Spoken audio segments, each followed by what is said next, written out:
Maliwanag naman talaga. Di ba? Alam na nila yan, talagang intention talaga nila na ganyan ang gawin nila. Kundi para, ano lang, trial by publicity. Di ba? So, sa madaling salita, demolition job lang talaga. So, wala silang pakialam kahit nabukas silang katawa-tawa. Basta ang importante sa kanila, masira nila si VP Sara. Ganun lang kasimple yun. At hindi lang ang VP Sara, buong Duterte. Doon sa Preb 18, meron silang affidavit at sila may personal knowledge. Makikita mo doon kay Madriaga on several points, wala siyang personal knowledge. In fact, haka-haka o pagsasinungaling. Magsimula tayo doon sa yung piece of art, no? Na habang nagte-testify siya, naglabas na yung artist noon na ng kanyang personal knowledge, which is binigay niya kay Vice Presidente at siya yung artist nung kwadrang yon. So mali-mali na yon sa umpisa pa lang. Pangalawa, makikita mo yung affidavit niya, incredulous kasi lahat ng gusto niyang pagtagni-tagniin, pagtahi-tahiin, ginawa niya. Magmula dun sa kampanya, magmula dun sa term sharing, magmula dun sa kung paano siya nakilala, hanggang dun sa pag-aaral ni BP Sara, hanggang yung judgment call niya na mahina si BP Sara. Kumbaga sa street language, parang chapsuy na nangyari. Itapon mo lahat dyan para sigurado na kung ano man yung istorya nila na gustong buuin sa dulo, lalabas. Ano pong masasabi ninyo na bago pa man makapagpahayag ng depensa ang kampo ni Vice President Sara Duterte sa mga aligasyon, lalo na mula kay Ramil Madriaga, taong bayan yung unang nagdepensa sa kanya. Agad-agad, naglipa na agad sa social media ang kanilang mga mapanuri, mga pag-analisa po nila sa mga ebidensyang ipinahayag ni Madriaga po, Prof. Ano pong mensaheng sinasabi po nito? Well, Admar, natutuwa ako kasi gising ang taong bayan, mapanuri, talagang sinundan at talagang tinitingnan nila isa-isa ang mga linalabas na supposedly evidence ni Mr. Madriaga. Talagang kita ng taong bayan na may mali sa kanyang testimonya at may mali sa kanyang mga sinasabi.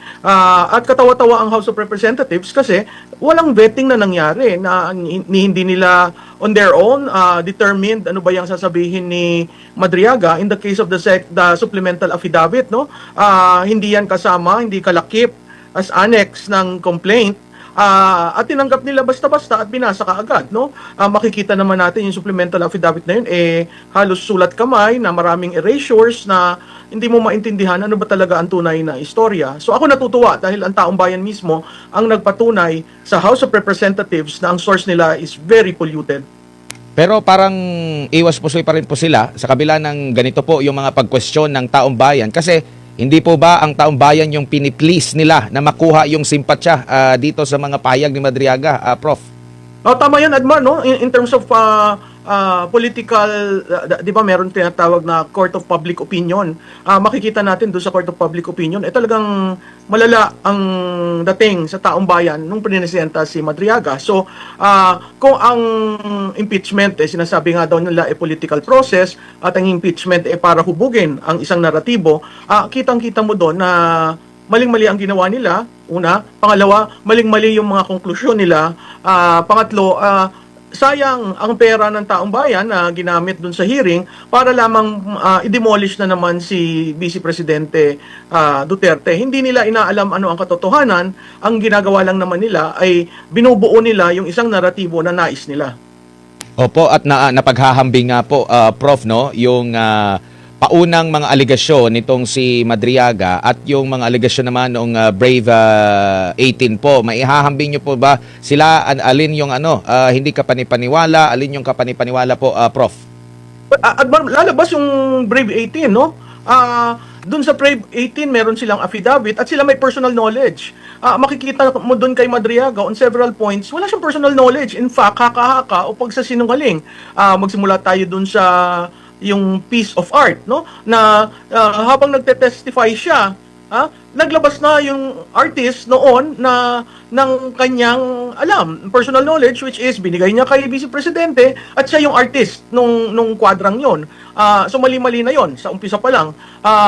Pangalawa, makikita mo yung affidavit niya, incredulous kasi lahat ng gusto niyang pagtagni-tagniin, pagtahi-tahiin, ginawa niya. Magmula dun sa kampanya, magmula dun sa term sharing, magmula dun sa kung paano siya nakilala, hanggang dun sa pag-aaral ni BP Sara, hanggang yung judgment call niya na mahina si BP Sara. Kumbaga sa street language, parang chapsuy na nangyari. Itapon mo lahat dyan para sigurado na kung ano man yung istorya nila na gustong buuin sa dulo, lalabas. Kung yan ang star witness ng impeachment kay BP Sara, mahina yan. So hindi ko maintindihan kung paano pumasa yan sa substance.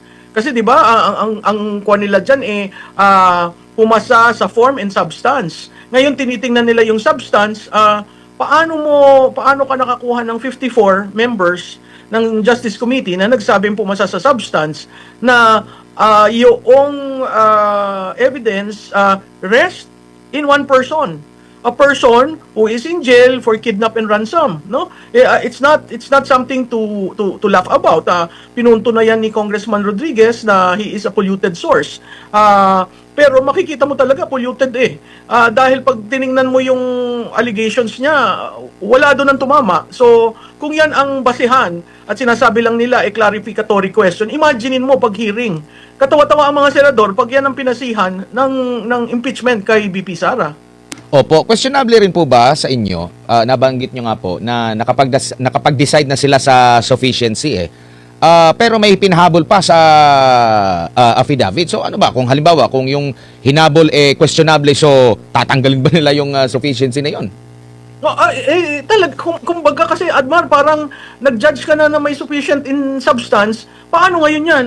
Sa mga sinasabi niya, hindi mo naman pwedeng balikan na, hindi sufficient in substance. Kung hindi sufficient ang substance, dapat yan, hinusgahan. Katulad ng paghusga kay Presidente Marcos. Di ba, ministerial na walang basihan. Kung walang basihan, dapat tapos na yan. Pero dahil nga sa kagustuhang i-demolish ang Vice Presidente, sige lang sila ng dagdag, luto sila ng luto ng mga evidence na mismong taong bayan hindi tinatanggap. Kung ang mismong taong bayan hindi tinatanggap, silang mga representante ng taong bayan, tatanggapin nila yan, hindi ba sila katawa-tawa? Opo. Alam mo, ang masakit dyan, hindi nila binet si Madriaga Kaya nga ang tanong ko dun sa chairperson, kay Congresswoman Luistro, binet nyo ba yan? Paano ang vetting na nangyari? Diba? Tapos makikita mo dun sa handa silang ipakita yung supplemental budget na post nga sa screen at sinusundan nila. So binet nyo ba yung supplemental budget at supplemental affidavit at bakit tumanggap ng supplemental affidavit?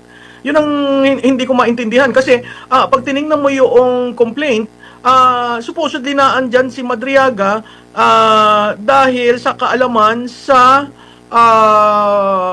yung pondong ginamit, no? Pag tiningnan mo yung affidavit kasi, you have to inform right there sino ang evidence mo for discharge. No, so lumalabas si Madriaga ba evidence mo for all the things that he has said? Yung bang mga sinabi niya lahat nasa complaint? 'Di ba katawa-tawa talaga ang House of Representatives diyan kasi tumanggap sila ng hindi naman nila pwedeng isuka yung sinabi niyan kasi tinanggap niya and it is part of the records. So, hindi ko maintindihan kung tutuloy pa sila dyan. Naintindihan ko na pag tinuloy mo yan, lalong katawa-tawa itong nangyayari. Lalo na ngayon, si Basti, di ba, si Basti kung oposisyon. So, part na yan ng nila na talagang gusto nilang sirain yung Duterte. Pero, ang taong bayan, majority ng taong bayan, lalo na yung mga sumusuporta sa Duterte, hindi mo na mababago yan. Hindi magagago yung mga supporters sa mga Duterte na basta-basta lang makarinig ng mga ganyang kwento, magbabago? No. Hindi kumbaga, pagdating sa mga supporters, kung sino matatalino yung mga Duterte supporters. Kita mo naman, di ba? After ng hearing, yung pagsipot ni Madriaga, pagkatapos ng hearing, nadibang na lahat nila agad yung mga pinagsasabi ni Madriaga na pawang kasinungalingan lang talaga. So, di ba? So, sa madaling salita, walang effect yun sa mga Duterte supporters, lalo doon sa mga diehard Duterte supporters. Wala. Lalo lang kamo mag-aalab yung mga taong bayan na sumusuporta sa mga Duterte na lalong mas sumuporta kasi alam nila na talagang gusto lang talagang sirain yung mga Duterte. Ganun na kasimple yun. So, peace.